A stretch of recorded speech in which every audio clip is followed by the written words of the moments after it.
વડોદરા શહેર અકોટા ચાર રસ્તા પાસે આવેલ શનિદેવ મંદિર ખાતે આજે શનિ જયંતિની ઉજવણી સાથે મહાપ્રસાદીનું આયોજન કરવામાં આવ્યું હતું। એવું માનવામાં આવે છે કે શનિ મહારાજ વ્યક્તિના કર્મોનું ફળ આપે છે અને જો તેઓ તેમના ભક્તોથી પ્રસન્ન થાય છે તો તેમના ગંતવ્ય સ્થાન સુધી પહોંચવામાં મદદ કરે છે। આ વખતે શનિ જયંતિનો દિવસ ખૂબ જ ખાસ છે। એક અમાસ તિથિ ભગવાન શનિને સમર્પિત છે અને આ વખતે વૈશાખ વદ સોમવતી અમાસ શનિ જયંતિ તરીકે ઉજવવામાં આવી રહ્યો છે। આ દિવસ સોમવાર હોવાથી સોમવતી અમાસનો શુભ સંયોગ થશે। શનિની સાડાસાતી મોટી પનોતી અને હૈયા એટલે કે નાની પનોતીથી રાહત મેળવવા ભક્તો શનિદેવનું શરણું લેતા હોય છે।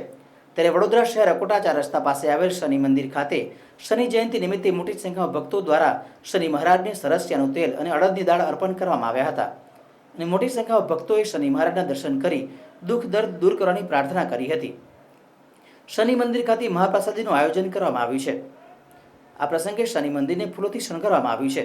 વધુમાં શનિ મંદિરના ટ્રસ્ટી અશોક પવારે માહિતી આપી હતી। નીલાંજન સમાભાસમ રવિપુત્રમ યમાગ્રજમ છાયામાર્તંડ સંભૂતમ તમ નમામિ શનીશ્વરમ। ન્યાયના દેવતા એવા શનિ ભગવાન આજે એમનો જન્મદિવસ છે।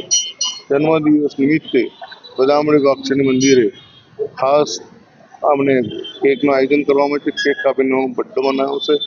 સાથે સાથે પેલા દિવાળી સળગાવવામાં આવશે તેમજ બપોરે એક અપંગને ટ્રાયસિકલ આપવાના છે।